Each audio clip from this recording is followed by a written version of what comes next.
Hai Scorpio, apa kabar? Semoga kalian baik-baik aja. Oke, Scorpio, ini adalah pembacaan untuk kalian ya. Scorpio, Sun, Moon, Rising, atau Venus. Kita akan bahas seperti apa sih proses manifestasi love life kalian untuk 3 bulan ke depan. Kemudian nanti kita akan bahas proses manifestasi keuangan kalian untuk 3 bulan ke depan. Ya, ini adalah general reading, tidak harus sesuai dengan situasi semua orang di luar sana, oke? Ini untuk Scorpio, Sun, Moon, Rising, atau Venus. Dan selain kalian, aku melihat ini di sini juga ada Virgo, ada Aries, ada Gemini gitu kan. Sun, Moon, Rising, atau Venus ya tentunya. Itu bisa di Sun, Moon, Rising, atau Venus. Ada Taurus, ada Leo. Ya itu. Ada Cancer juga di sini. Ada Libra. Oke, Scorpio, Sun, Moon, Rising, atau Venus. Kalau aku lihat untuk love life kalian, ya beberapa bulan ke depan, 3 bulan lah ya. Aku melihat ada usaha untuk memperbaiki hubungan ya di sini.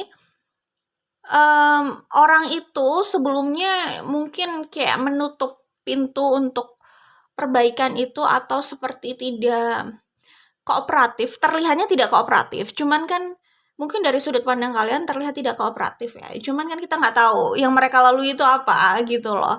Bukan berarti bisa jadi mereka bermaksud tidak kooperatif, tapi apakah mereka udah kecewa banget, jadi males gitu kan. Ya ini bukan soal tidak kooperatif, tapi ya orang juga punya batasan, bisa jadi kayak gitu ya.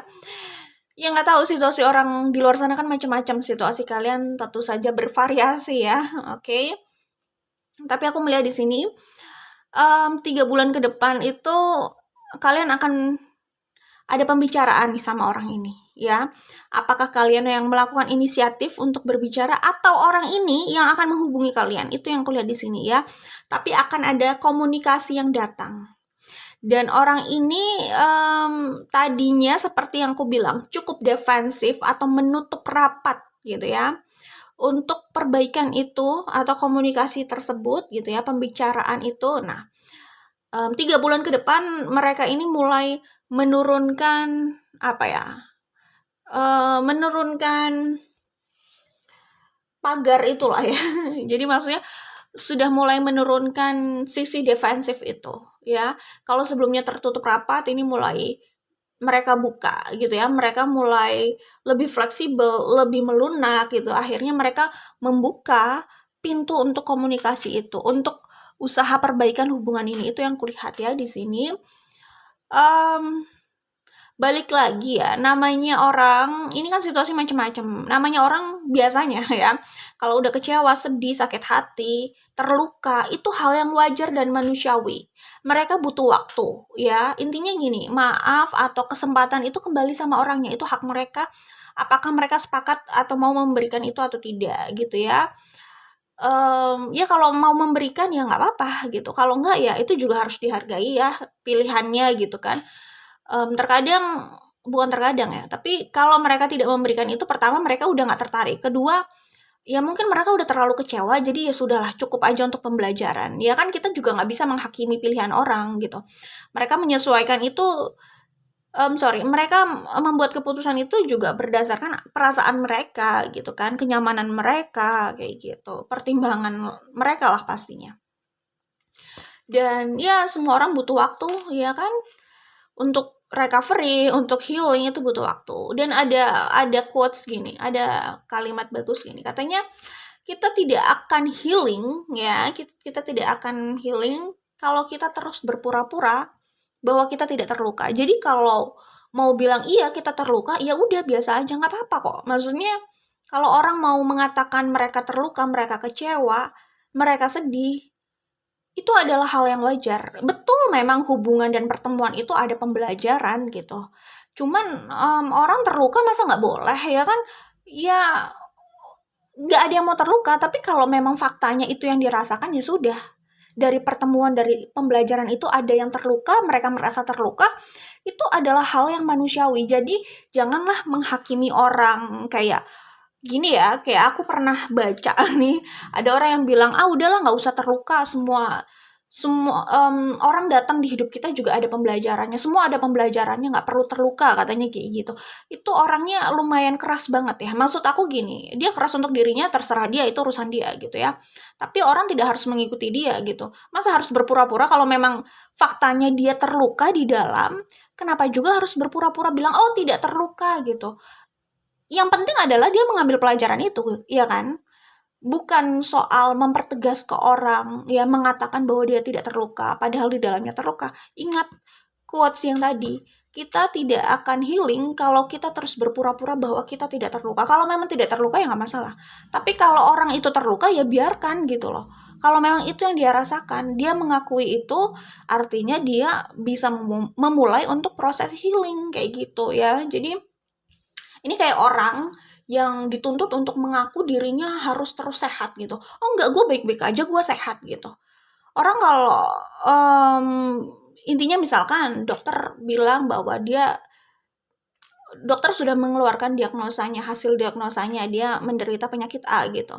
Tapi kalau dia tidak mau mengakui bahwa dirinya sakit gitu ya, oh enggak, gue nggak sakit, gue baik-baik aja. Tentu dia tidak akan mengiyakan treatment yang direkomendasikan dokter. Artinya dia tidak mau melanjutkan proses penyembuhan itu, penanganan itu, iya kan? Karena dia kan merasa baik-baik saja. Dia merasa dia sehat-sehat aja kayak gitu. Tapi kalau dia melakukan treatment, dia melakukan pengobatan itu, tapi dia bilang dia baik-baik saja, dia sehat-sehat aja, dia nggak sakit, itu artinya ambivalensi dong.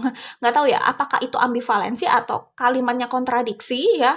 Ya antara ambivalensi, kontradiksi, atau dia harus mikir lagi lah antara apa yang diucapkan dengan faktanya gitu ya. Jangan apa ya, jangan terlalu inilah ya, maksudnya yang dikatakan A tapi dia mengiyakan B, itu kan kayak nggak punya prinsip gitu loh.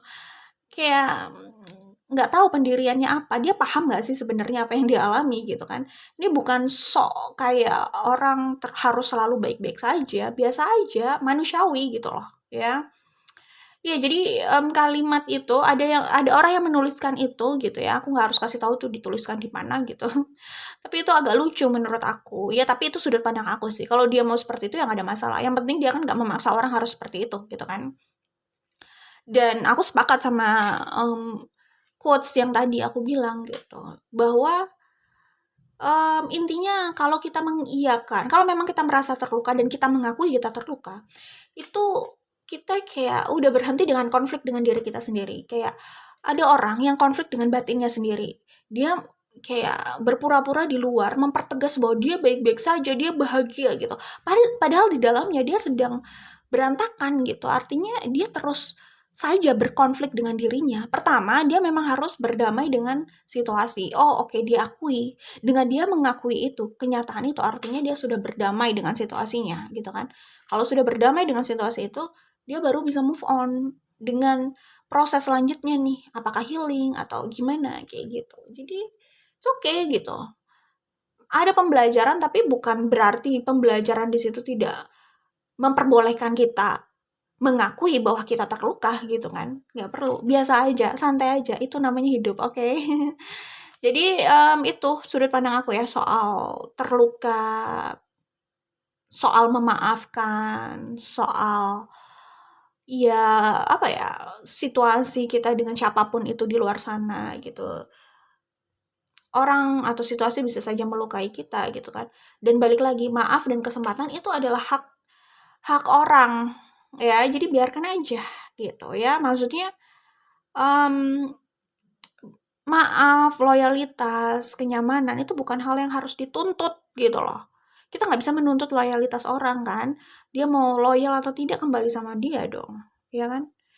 Daripada dipaksakan nanti yang ada dia manipulatif lagi. Kayaknya loyal, padahal dia menipu, mengecewakan kayak gitu. Cinta juga bukan hal yang bisa dituntut kan gitu. Maaf juga sama gitu. Ya, jadi menurut aku orang ini butuh waktu memang sebelumnya, dan aku melihat beberapa bulan ke depan orang ini akhirnya membuka pintu itu untuk rekonsiliasi lagi, untuk memperbaiki hubungan, dan di mana kalian itu kayaknya sedang berjarak sih kalau aku lihat di sini gitu. Ya lumayan berjarak, tidak berdekatan juga ya. Ya ada jarak di antara kalian jelas. Jarak secara fisik, jarak secara emosi juga, perasaan kayak gitu. Orang ini mulai apa ya? Membuka kesempatan untuk rekonsiliasi. Oke? Ada komunikasi yang datang, ada pesan yang akan datang gitu kan. Ada orang yang melunak di sini, oke? Dan aku melihat dalam hal love life, ini pesannya, inner wisdom ya. Di sini pun ada wisdom juga ya. Jadi apa ya? Buatlah luka itu menjadi kayak kebijaksanaan gitu ya. Maksudnya biar luka itu nggak berakhir sia-sia aja cuma sekedar terluka.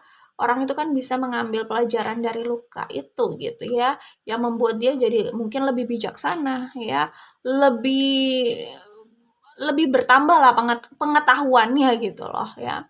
Dia dikecewakan, oh dia jadi bertambah, oh kalau gue dihadapkan pada situasi itu berarti kedepannya lebih baik gue begini aja gitu. Karena ya balik lagi, tidak ada garansi kalau gue mengiyakan dia akan begini gitu. Jadi ya gue pikir-pikir lagi lah ke depannya. Maksudnya ada kedewasaan itulah ya. Ada pemikiran itu. Selalu ada pilihan untuk menyikapi luka. Jika seseorang fokus pada pelajarannya, ia akan terus tumbuh dan berkembang.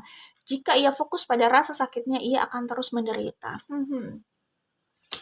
Kayak gitu ya. Jadi aku melihat di sini apa ya? Ada orang yang apa namanya? Dia merasa kalian itu true love-nya. Atau mungkin kalian merasa orang itu true love kalian. Balik lagi karena ini general reading, energinya bisa vice versa. Oke? Jadi kalau aku lihat di sini setelah apa ya? Mengisolasi diri, kalau aku lihat ya, orang ini datang mengisolasi diri dan kayak nggak ada kabar gitu ya, komunikasi buruk gitu kan. Balik lagi situasi kalian macam-macam. Orang ini intinya datang dengan apa ya? Dengan apa ya? Energi melakukan pendekatan gitu, ribet ya. Orang ini datang ya dengan maksud pastinya ya. Kedatangannya ada maksud nih.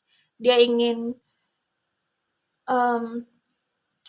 membuat langkah nih buat hubungan kalian gitu. Ingin melakukan pendekatan lagi sih sebenarnya ya. Oke, kemudian kalau aku lihat di sini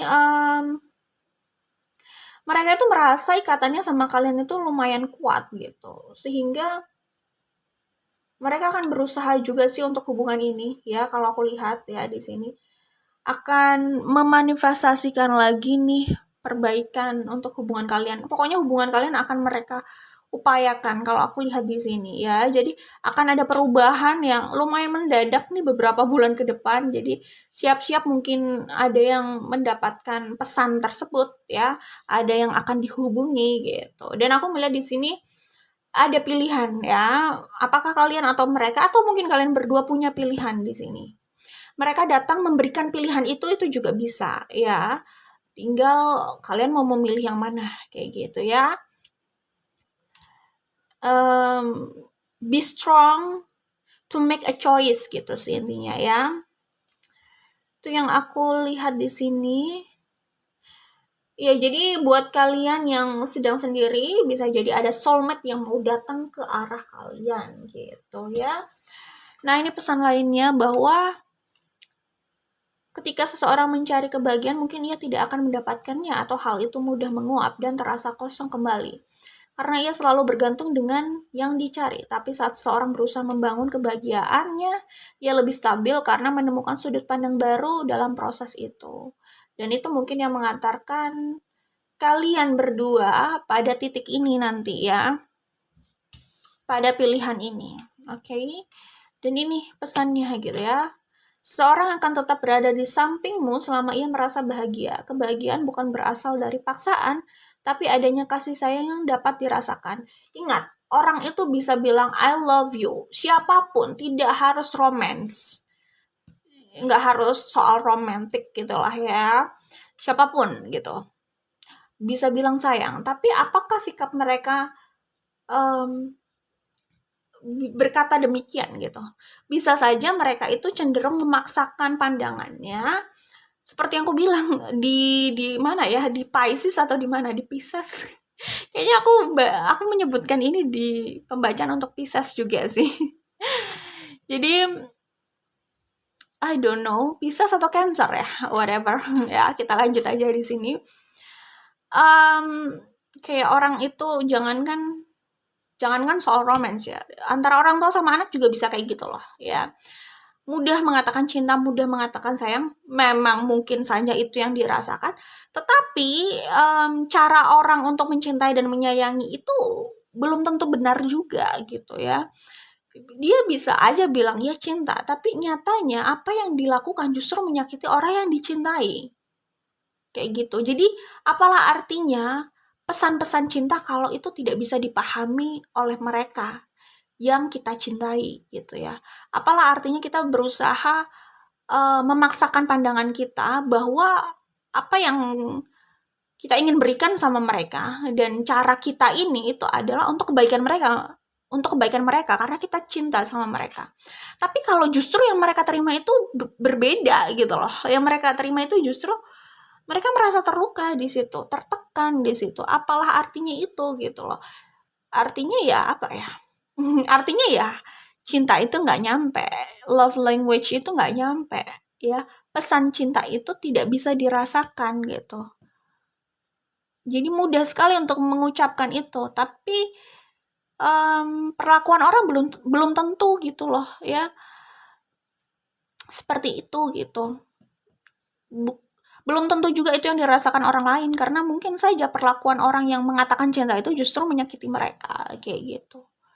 Itu sih yang bisa aku sampaikan di sini, oke? Jadi untuk love life ke depannya, siap-siap akan ada komunikasi dan akan ada pilihan yang hadir, ada orang yang menawarkan pilihan itu, ada orang yang melunak gitu loh, untuk rekonsiliasi, untuk berbicara lagi. Itu yang kulihat di sini. Good luck buat kalian ya. Oh ya, aku masih akan bahas soal keuangan kalian 3 bulan ke depan.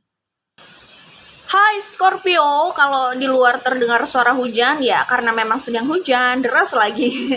Kita lanjutkan ya pembacaan untuk kalian ya. Kita melihat di sini bagaimana proses manifestasi kalian dalam hal keuangan ya. Kira-kira apa nantinya 3 bulan ke depan. Maksudnya proses manifestasi di sini yang sedang berjalan itu bagaimana untuk 3 bulan ke depan, oke? Ya, kita kan baca energi ya di sini. Scorpio, aku melihat di sini ada energi Leo, Taurus. Ini kayaknya udah disebutkan ya sebelumnya. Sun, Moon, Rising, Venus ya. Leo, Taurus, Libra. Libra kuat nih, Cancer. Scorpio, Sun, Moon, Rising, Venus. Keuangan 3 bulan ke depan itu bagus loh. Di sini bahkan ada Ten of Pentacles, ada The Sun lagi. Pokoknya 3 bulan ke depan kalian bakalan bahagia banget. Ingat ini general reading ya, tidak harus resonate untuk semua orang. Tapi aku lihat keuangan kalian di awal tahun ini bagus. Beberapa bulan ke depan membahagiakan dalam hal keuangan. Jadi mungkin kalian bisa dapat rezeki nomplok ya. Mungkin kalian bisa dapat pemasukan yang tidak diduga, bukan pengeluaran yang tidak diduga ya, tapi pemasukan yang tidak diduga ini ya. Jadi pemasukan yang melonjak gitu ya. Kalau pengeluarannya melonjak mungkin bikin pusing ya, tapi kalau pemasukan yang melonjak itu bikin adem gitu. Jadi pemasukan melonjak yang tidak kalian duga, kalian happy banget ya. Mungkin ini adalah berkat atau hiburan untuk hidup kalian gitu ya. Jadi orang itu bisa saja dicoba dalam hal A, tapi bisa juga dia diberi berkat di hal B ya, walaupun mungkin ini masalah sudut pandang ya. Berkat itu bisa tidak harus sesuatu yang baik gitu, bisa jadi kayak blessing in disguise gitu ya, dari hal yang gak enak tiba-tiba ya mungkin dia dapat berkat di situ gitu juga. Oke. tergantung sudut pandang ya. Cuman maksudnya kadang diuji, ya kalau ujian hal yang enak dan gak enak juga bisa jadi ujian ya. Apa ya enaknya? Pokoknya ada bagian yang gak enak di A, tapi siapa tahu dia dapet sesuatu yang enak di B gitu ya. Tapi ada juga yang dia dapat hal nggak enak, ada juga ya pembacaan yang kayak gitu, kehidupan yang kayak gitu ya, nggak enaknya di banyak aspek, bahkan hampir di semua aspek hidupnya lagi nggak enak gitu loh, dan waktunya juga tidak singkat, jadi agak panjang. Tapi hati-hati, orang yang bisa bertahan di situ dan bisa memetik pelajaran di situ, dia bisa jadi jauh stronger ya, jauh lebih kuat, dan bisa jadi dia memanifestasikan sesuatu yang besar banget dan stabil di kemudian hari. Itu bisa jadi kesuksesan besar atau hal yang gak enak hampir dari semua aspek hidupnya. Itu bisa ya kayak gitu tadi, blessing in disguise, bisa jadi mengantarkan dia pada perubahan yang fantastis banget nih. Pokoknya perubahan yang cukup signifikan ke depannya yang dia gak duga. Orang lain bahkan bisa kaget dengan perubahan itu. Jadi bisa jadi kesuksesan dalam hal itu gitu ya, setelah sebelumnya diluluh lantahkan gitu kan. Tapi siapa tahu dia sedang membangun kehidupan yang luar biasa di kemudian hari, kita nggak tahu. Makanya itu ya buat orang yang sedang berada di situasi kayak gitu, bersabar aja. Bersabar itu bukan berarti berdiam diri loh ya. Bersabar itu bukan hanya berserah diri. Bersabar itu menerima kalau memang itu harus terjadi dan sudah terjadi, dan berusaha mencari jalan keluar gitu ya. Berusaha. Itu yang membuat orang itu yang membuat orang stronger dan smart, atau lebih smart, lebih kuat dan lebih cerdas ya.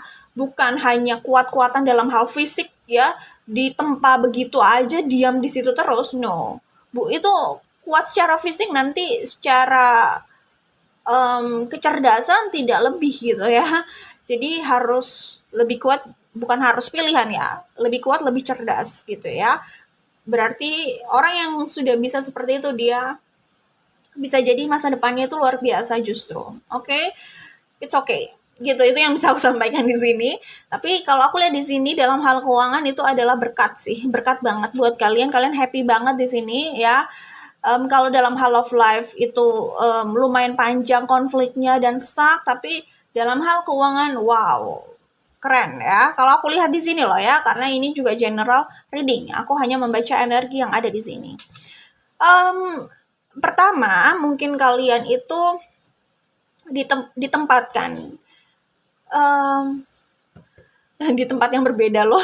Ya, bisa jadi yang aku lihat di sini itu pindah penempatan atau pindah posisi. Di mana itu kalian lebih enjoy di situ. Kalaupun kalian awalnya melihat hal itu kok kayaknya agak ribet ya, atau kalian kurang optimis gitu. Cuman aku melihat posisi baru atau tempat baru itu mengantarkan kalian pada kenikmatan secara materi juga, dan secara pekerjaan kalian juga menikmati itu gitu loh. Jadi bukan cuma uang aja, tapi kenyamanan juga. Intinya kalian itu enjoy di situ ya. Kemudian ini antara karir, penempatan, dan hubungan juga, love life kalian dengan soulmate kalian, dengan pasangan kalian. Intinya situasi hujannya kayaknya agak mereda, jadi suara aku turunkan lagi gitu kan, karena tadi kencang banget, jadi suaranya apa ya, ditimpa suara hujan yang deras gitu lah ya. Oke. Sekarang udah bisa lebih kalem, lebih mereda lah ya. Kalau aku lihat di sini, intinya perubahan situasi dalam pekerjaan kalian itu mendekatkan kalian sama pasangan kalian, sama hubungan kalian dengan pasangan kalian yang sebelumnya mungkin renggang dan konflik gitu ya, dan berjarak gitu. Nah, perubahan dalam situasi pekerjaan ini bisa mendekatkan kalian sama pasangan kalian ini, sama orang yang kalian cintai ini, sama soulmate kalian, sama keluarga kalian gitu. Itu yang aku lihat di sini, oke? Mungkin saja, entah ya, ini juga general reading. Bisa saja kalian ditempatkan lebih dekat dengan keluarga kalian. Pokoknya kalian ditempatkan di tempat atau posisi yang kalian itu nyaman di situ ya. Oke. Dan seperti yang aku bilang sih, tetap ada kaitannya juga sama soulmate atau pasangan, sama romance ini. Jadi bukan hanya enjoy aja di tempat itu gitu. Dan gini ya, walaupun progres awalnya terlihat kayak lama gitu ya, kalian udah kerja keras tapi hasilnya itu belum sesuai dengan ekspektasi kalian dan progresnya itu agak lama jalannya dalam hal keuangan sama pekerjaan ini loh ya. Nah, aku melihat beberapa bulan ke depan itu kayak pembayaran itu gitu. Ya, kalian bisa dapat berita bagus itu, bisa dapat perubahan yang sesuai dengan harapan kalian sebelumnya lah intinya. Walaupun dengan cara yang tidak kalian duga gitu ya. Kayak gitu sih kalau aku lihat di sini. Oke. Apalagi ya? Kalau soal bisnis, ini kalian membangun bisnisnya masih relatif baru, tapi ini bisnis yang cukup prospektif ternyata. Kalian bisa mengandalkan bisnis ini untuk kemapanan dan kestabilan finansial kalian, itu yang aku lihat di sini ya. Intinya segala perubahan dalam keuangan dan pekerjaan kalian ini itu kayak mengantarkan kalian pada, aku nggak ngerti apakah ada hubungannya. Sorry, karena ini juga general reading, aku nggak bisa berbicara spesifik ya. Pertama, ini mengantarkan perbaikan hubungan kalian sama seseorang. Kedua, kayak bersinergi aja, keuangan membaik, hubungan sama orang tersebut juga membaik gitu. Jadi kayak terjadi bersamaan itu juga bisa. Buat kalian yang menjalani hubungan jarak jauh gitu dengan seseorang, mungkin saja kalian bisa lebih dekat sama orang itu gitu. Oke, itu aja untuk Scorpio Sun, Moon, Rising atau Venus. Good luck buat kalian, kayaknya 3 bulan ke depan kalian bakalan sukses nih dalam hal karir dan keuangan ya. Bye Scorpio, jangan lupa like dan share ya.